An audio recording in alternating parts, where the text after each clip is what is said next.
నమస్తే అండి. నా పేరు నాగబాబు, కాకినాడ నుంచి మాట్లాడుతున్నా. ఈరోజు మాట్లాడే మాట సంవత్సరం చివరి రోజు 2025 చివరి రోజులో ఉన్నాం.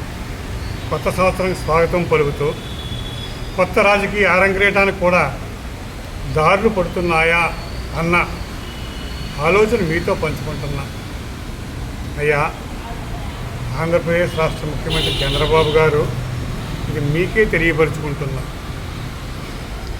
2013 ఎన్నికల ముందు మీ పాదయాత్రలో గోదావరి జిల్లాలకు వచ్చేటప్పటికి గ్రామాల్లో అత్యధిక జనాభా మా వాళ్ళని చూసి వీళ్ళేదో జమీందారులు అని మీరు అనుకున్నట్టుగా కాపులంటే బాగున్న వాళ్ళయ్యా అని రాయలసీమ వారు కాబట్టి గోదావరి జిల్లాలో మంచి సస్యశ్యామలమైన నేల, గోదావరి పంట, వీళ్ళు బాగా రైతులు అన్ని విధాల ఆర్థికంగా ఉన్నవారని చెప్పి అనుకున్న ఆలోచన వాస్తవ రూపంలో వీధుల్లో మీరు చూస్తుంటే ఇళ్ళు అవిని ఇదేంటి గోదావరి జిల్లాలో వీళ్ళ ఆర్థిక పరిస్థితి ఇదా అని మీరు బాధపడినే ఆ పక్కన ఉన్న మా వాళ్ళతో పంచుకున్న మాట యథార్థం కదా.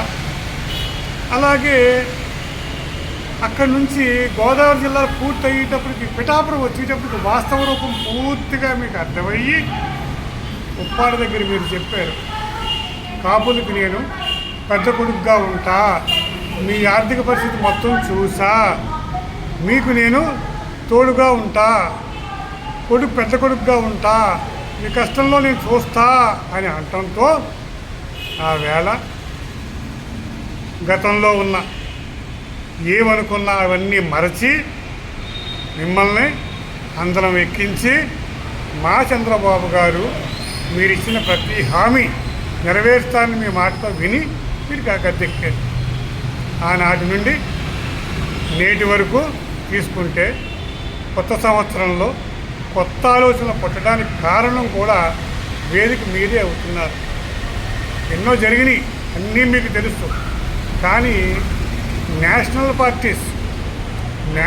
పార్టీస్ కూడా ఈవేళ ఆంధ్రప్రదేశ్ మీద ఆలోచించే స్థాయికి వచ్చేసినాయి ఇవాళ. ఎందుకంటే ఇక్కడ ఒక విధమైన వ్యాక్యూమ్ కనబడుతుంది. వ్యాక్యూమ్ ఏంటంటే జగన్మోహన్ రెడ్డి గారు ఇదే కాపులకి గోదావరి జిల్లా గొల్లపురంలో నేను రిజర్వేషన్ ఇవ్వను అని అన్నా, అంతకుముందు మీరు చేసిన మాతో పడిన బాధ గుర్తుండి మీకు ఓటు వేయకుండా జగన్ గారు ఏమి చేయకపోయినా ఓటేసి నెగ్గించిన ఘనత మా వాళ్ళది. అయితే మా వాళ్ళు ఎంత ఆత్మీయులో, ఎంత ప్రేమించబడతారో, ఎంత నమ్ముతారో, నిస్వార్థ సేవ చేస్తారో, కోపం వస్తే తృణప్రాయంగా వదిలేస్తారు. జగన్ గారు నెగ్గించారు, వారు ఏం చేశారన్నది చూశారు, చిరాకేసింది. పవన్ కళ్యాణ్ గారు వచ్చి మీకు ఏం చెప్పారో తెలియదు, వారి మాట పెద్దన పాత్ర పోషించమని చెప్పి ఇప్పటంలో అడగటం, వారిని నమ్మటం, ఆబాల గోపాలం ఇతర దేశాల నుంచి మీకు ఓటేయడం అన్నీ జరిగిపోయినాయి కదా. అయితే జగన్ గారేమో వారి కొటారీతో వారి పందా మార్చుకోవడం, పవన్ కళ్యాణ్ గారేమో వారి పూజారుల మాట తప్ప రెండోడి మాట అతని వెనుక. ఈ యొక్క 2 సంవత్సరాలు జరుగుతుండగా మీరు మా బాధలు వినటానికి మీకు సమయం ఉండదు. చంద్రబాబు గారు, పవన్ కళ్యాణ్ గారు పట్టించుకోరు. ఇప్పుడు ఏమిటా అని అనుకుంటే ఒక్కసారి కాపు యువత కూడా ఆలోచనలో పడే పరిస్థితి వస్తుంది. మారంగా వదిలేసుకున్నాం ఆ వేళ తప్పుడు మాటలు విని ఆనాటి కాంగ్రెస్ పార్టీ కొంచెం ద్వారం తెరిచిందా అనిపిస్తుంది.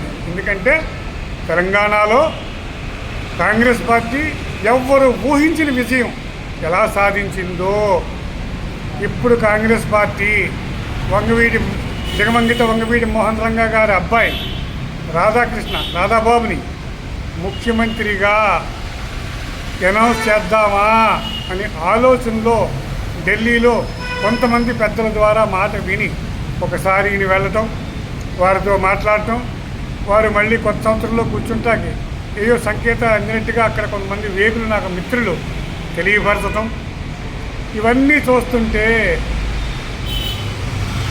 ఏమిటి ఎంతకాలం ఇది, మనకి మన ఆశ తీరే దారి ఎలాగొస్తుంది అని ఆలోచించే సమయంలో ఒకవేళ అదే కానీ జరిగితే చంద్రబాబు గారు బాగా ఆలోచించండి.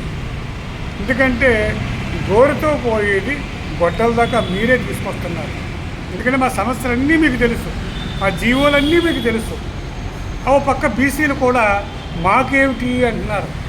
అంటే ఈ పోలరైజేషన్ ఇలా కానీ కలిసి ఒకవేళ అవకాశం తీసుకుంటే వైసీపీ పార్టీలో ఉన్నవాళ్ళు కాంగ్రెస్ పార్టీలోకి వచ్చేసి కొంతమంది నాబోటోళ్ళు కూడా అవకాశం వచ్చి ఏ టికెట్ ఇస్తానంటే ఓహో నా స్థాయికి వేళ టికెట్ వస్తుందని చెప్పి ఆశపడి వెళితే కానీ పర్యవసానం ఏమిటన్నది మీరే ఆలోచించండి. చంద్రబాబు గారు సంవత్సరం చివరిలో చెప్తున్నా కరెక్ట్ నిర్ణయం కొత్త సంవత్సరంలో మీరు తీసుకొని ఈ సమస్యకు పరిష్కారం చూపించకపోతే రాబోయే రోజుల్లో ఏం జరుగుతుందో తెలియదు. ఇంత శ్రమ బూడిదలో పోసిన పన్నీర్ అవుద్దని విన్నవించుకుంటూ మీ నాగబాబు.